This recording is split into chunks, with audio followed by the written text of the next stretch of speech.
આજે તમને લઈ જાઉં છું હું બનાસકાંઠા જિલ્લાનું વાવ તાલુકાનું જે પાકિસ્તાની બોર્ડરની નજીક, એક તરફ રાજસ્થાની બોર્ડર નજીક અને એક તરફ પાકિસ્તાની બોર્ડર નજીક એવું માવસરી જે ગામ છે. અહીંયાથી માવસરી 1 કિલોમીટર થાય છે. એનાથી આગળ જાઓ તો 1 કિલોમીટર 4.5 કિલોમીટર થાય છે જોડિયાળાથી ફક્ત ને ફક્ત 500 થી 700 મીટર તખતપુરામાં એક તળશીમાં કરીને દાદીમાં છે. એ લગભગ 15 વર્ષની ઉંમરથી સગર્ભા બહેનોની સેવા કરે છે અને નિસ્વાર્થ ભાવે એ દાદીમાં બધાની સેવા કરે છે. અને ડિલિવરી ગામ નજીકના 15 થી 20 ગામડા એમની પાસે કવર કરેલા છે કે જ્યાં તેઓ ડિલિવરી કરાવે છે અને અત્યાર સુધી પણ થોડી ઘણી કામ એમનું ચાલુ છે. અને આજે તમને લઈ જાઉં છું તળસીમાને મળાવવા. તો ચલો તળસીમાને મળવા જઈએ આપણે આજે. ચલો.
વાવ તાલુકાના બનાસકાંઠા જિલ્લાના વાવ તાલુકાના તખતપુરા ગામે અને એક દાદીમાં છે તળસીમાં કરીને જે વર્ષોથી બાળકોને ડિલિવરી કરે અને સેવાકીય પ્રવૃત્તિઓ કરે છે.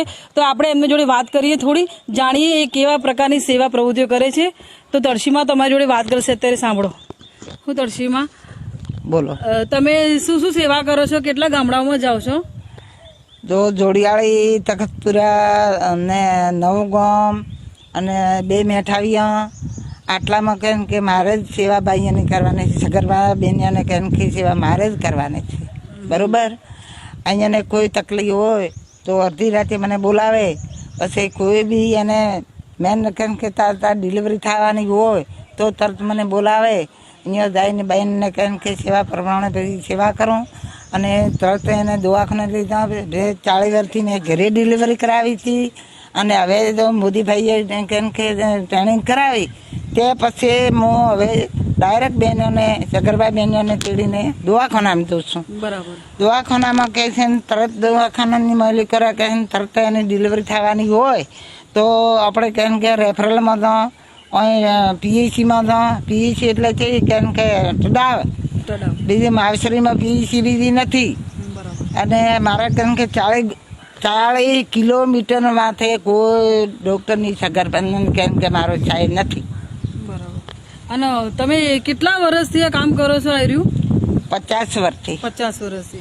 કેટલી ઉંમરના હતા તમે ત્યાંથી આ કામ ચાલુ કર્યું? 15 વર્ષની ઉંમરમાં હતી અને મેં કેમ કે ડિલિવરી કરાવવા માટે. બરાબર. 40 વર્ષથી મેં ઘરે ડિલિવરી કરાવી અને 15 વર્ષથી તેઓ કેમ કે મેં જે ટ્રેનિંગ કરી ટ્રેનિંગ પછી કેમ કે બેનને સગર્ભાને કેમ લઈને ડાયરેક્ટ દવાખાનામાં જઈ. બરાબર. અહીંયાની પૂરી મારી સેવા કરવાની. આ સેવા કરો તમે, એમાં એમના જોડે કોઈ પૈસા, કોઈ એવી કોઈ સેવાની ભાવના ખરી તમારી કોઈ કે ફક્ત બહેનોની સેવા માટે, દીકરીઓની સેવા માટે જ? મહિલા બેનની સેવા થાય એમાં મારે પાણી પીવાનું નહીં. મારે એની સેવામાં કેમ કે પૈસો તો શું મળ્યો પણ મારે એના ઘરનું પાણી પીવાનું નહીં. બરાબર. સાચી વાત છે. બરોબર. બરાબર. તળસીમાં જે છે આપણે તખતપુરા ગામના વાવ તાલુકાનું ગામ છે તખતપુરા, જે પાકિસ્તાન અને રાજસ્થાન બંને બોર્ડરની વચ્ચેને ગુજરાતી બોર્ડર, ત્રિપાંખીયો જંગ કહેવાય એ રીતના બોર્ડર ઉપર ગામ છે અને લગભગ 15 થી 20 ગામડા આજુબાજુના હશે ત્યાં તળસીમાં ડિલિવરીઓ કરાવે છે. જે ડિલિવરીઓ ડોક્ટરો 1-1 કરોડ રૂપિયા ખર્ચો કરીને ડિલિવરી કરાવતા હોય છે દવાખાનામાં, એ જગ્યાએ તળસીમાં લગભગ 40-50 વર્ષથી ડિલિવરીઓ ગામડાઓમાં કરાવે છે બહેનોની, નિસ્વાર્થી કોઈ પણ રૂપિયાની સેવા કે આશા વગર. આવું ઉદાહરણ મળવું ગુજરાતમાં તો ઠીક, પણ જે બોર્ડર વિલેજ કહેવાય, જ્યાં કોઈ જગ્યાએ પાણીની સગવડ, જો કે અત્યારે તો પાણીની કેનાલો આવી ગઈ છે, પાણી મળે છે. આથી વર્ષોના વર્ષો પહેલા પાણીની બી સગવડ નહોતી પીવાની. એ ટાઈમથી એ લોકો અહીંયા વાટકે પાણી પીધેલું છે. તળસીમાંનું કહેવાનું કે વાટકે પાણી પીધેલું છે, એવી પરિસ્થિતિ હતી.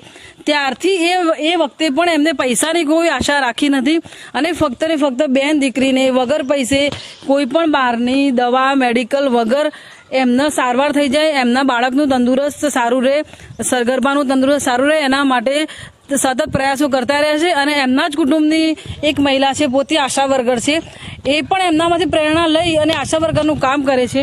અને આશા વર્કરમાં હાલ સગર્ભા તરીકે ગામની દરેક બહેનોને સેવાકીય પ્રવૃત્તિ આપે છે બહેનો અત્યારે. મિત્રો, આપણે આજે તળસીમાને મળીને આવ્યા છીએ ફાઇનલી. અને ખરેખર જે તળસીમાનું કામ છે એ ખરેખર સરાહનીય છે. અને બનાસકાંઠા જિલ્લામાં આવી ઘણી દાઈમા તરીકે કામ કરતા ગામડાઓમાં બી બહેનો પણ હશે અને દાદીમા જેવી દાદીઓ પણ હશે. તો તમારી આસપાસમાં તમને ધ્યાનમાં હોય કે ખરેખર કોઈ દાઈમાં આ રીતના કામ કરે છે તો ખરેખર એમનું કામ સરાહનીય છે. જે ડૉક્ટરો 25-50 લાખ રૂપિયા ખર્ચો કરીને ડૉક્ટર બને છે અને પોતાના રોજગાર માટે ડૉક્ટર બને છે, રોજગાર માટે પૈસા લે છે, અને આ દાદીમાં સેવા કરવા હેતુથી અભણ દાદીમાં છે, તેમ છતાં નાડી પકડીને ખ્યાલ આવી જાય એમને કે સગર્ભાના પેટમાં તકલીફ શું છે, બાળક થવાની છે કે સામાન્ય દુખાવો છે, એ દાદી મને ખબર પડી જાય. ખરેખર જ્યારે આપણા ડૉક્ટરો સોનોગ્રાફી કરે છે ત્યારે ખ્યાલ આવે કે શું પ્રોબ્લેમ છે, ને દાદી મને હાથ પકડીને ખ્યાલ આવી જાય તો ખરેખર એમના જેટલો અનુભવ કોઈક જ દાદીમાને હશે તો પ્લીઝ મારા વિડીયોને મારા માટે નહીં પણ આ તળશીમાં જેવા દાદીમા માટે એક લાઈક કરો, શેર કરો અને કોમેન્ટ કરો.